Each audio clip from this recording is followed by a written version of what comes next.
Now, alam niyo po, now for most girls, usually sa mga girls, or sa mga boys na rin,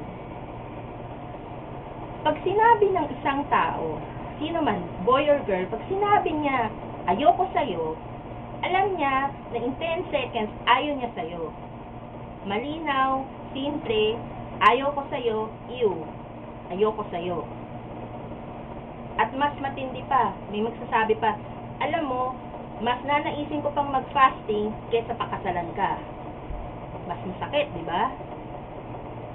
Kasi, itong totoo, ang tao hindi po pumipili kung kanino siya ma-attract. Kusang nangyayari yan. Kaya may nagugulat na lang tayo sa mga kapitbahay natin, di ba? Uy, paano nagkatuluyan si ano at si ano? Eh, di ba, medyo pangit naman yung isa. Paano si ano? Eh, di ba hindi man naman masyadong matalino yun? Or kaya, bakit si ano? Eh, di ba medyo mahirap lang siya? Magugulat ka dahil wala sa tao yan kung kanino siya ma-attract. Nangyayari na lang yan ng kusa. So, it's either there or not there. Ano po yun? Yung attraction. So, kung bumabagsak po kayo sa category na magkapatid lang po kami, o kapatid lang talagang turing sa inyo, well, sorry na lang, dyan lang talaga ang tingin niya sa'yo. Pero, marami pa rin makukulit na mga brothers natin at sisters natin dyan sa realidad ng pagiging friend. Na friend lang talaga, talagang pinagpipilitan, hindi, magkaibigan lang talaga kami. Pero ang totoo niyan, kaya pala siya dumidikit-dikit sa'yo kasi nag-hope siya na feeling niya sana na pwede kayong maging more than friends. Ayan na. Dikit-dikit yan, sasamahan ka kung saan-saan, ang sinasabi nilang platonic. Now, ang problema naman kasi sa mga ibang brothers and sisters natin, ang akala nila, porket wala naman silang attraction sa taong yun, iisipin nila, well, since hindi naman ako attracted sa'yo, paano kaya ma-attract sa akin? Hello? Joke? Sa tingin nyo ba sasabihin niya sa'yo ang totoo? Okay ka lang? Of course not. You see, hindi niya sasabihin sa'yo ang totoo kasi ayaw niyang matakot ka at ayaw niyang mawala ka. Ayaw niyang ma-blacklist sa mga tao na hindi siya pwedeng paniwalaan, na creepy siya, na nakakatakot siya, na weirdo siya. Ayaw niya yun. Gusto niya good record siya. Gusto niya feeling na ma-feel mo na safe ka sa kanya. Safe daw. Tapos, yan, didikit-dikit sa'yo forever. Tapos, magugulat ka na lang. At siya, mawawala na rin ng pasensya. At, surprise! Yan na. Ano na tong surprise na to? Bigla na lang may marireceive kang text message, bigla kang sunod-sunod na missed call, or bigla na lang tatawag yan sa bahay, at sasabihin sa'yo, alam mo, matagal na kitang mahal. Alam mo, hindi ko lang masabi sa'yo kasi friends lang talagang turing mo sa akin. Pero alam mo ba, nahihirapan talaga ako sa'yo. Ayan na. Todo-todo na yan, drama na yan. Ngayon, marirealize mo na lang ang mapait na katotohanan na hindi talaga pwedeng magsama ang lalaki at babae ng walang mahram.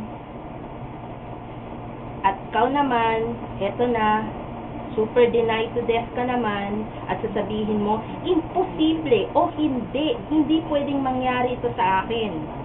Alam niyo mga kapatid, posible. Now, sinasabi ko ito, kahit nasabihin ko ito sa inyo, alam ko meron pa dyan hindi pa rin maniniwala eh. Alam ko, may makukulit pa rin dyan kung pinagpipilitan kung ano-ano pang gusto nilang irason. Alam niyo po, pag ang isang tao sinabihan niya, example, isang sisters, pag sinabihan niya sa isang brother natin na ayoko sa'yo, wala akong attraction sa'yo whatsoever, pag nalaman ni lalaki yon, ang mangyayari niyan, magiging kaibigan lang siya. Hindi pwedeng more than friends, pero magiging kaibigan lang talaga siya.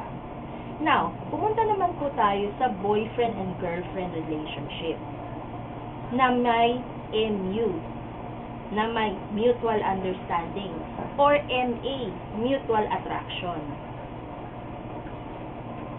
Kasi ang iniisip pa rin, marami pa rin nagsasabi o niisip na okay lang talaga pumasok sa isang pinagbabawal o haram na relasyon basta yung intentions naman daw ay para sa kabutihan.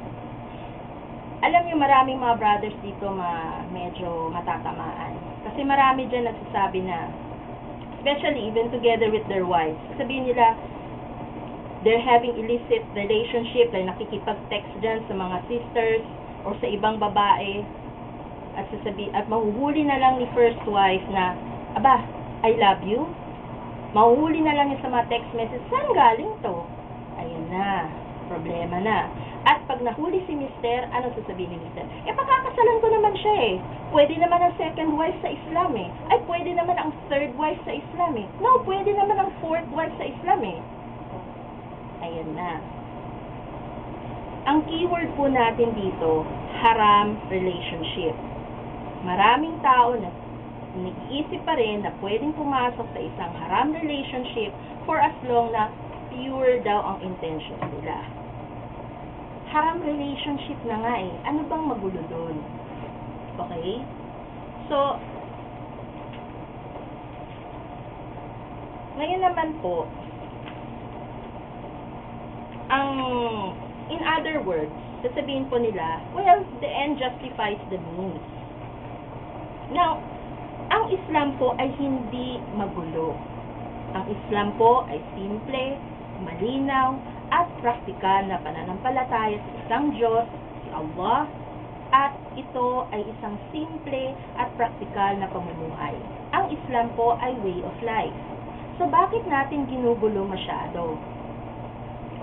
So, ang konseptong ganito na pumasok sa isang relasyon na haram at sasabihin mo na lang, i-rationalize mo na lang, i-justify mo kunwari na, well, pakakasalan ko naman siya eh. So, alam niyo po, hindi po Islamic ito whatsoever. You do not do something haram with the hope of pleasing Allah subhanahu wa ta'ala. Siya po ang lumikha sa atin, alam niya po ang ating mga temptations, alam niya po ang ating mga instincts, and alam niya ang ating mga pangangailangan. So, it only makes sense na tayo, nanilikha po tayo na sumunod sa kanyang kagustuhan. Binigyan po tayo ng mga path na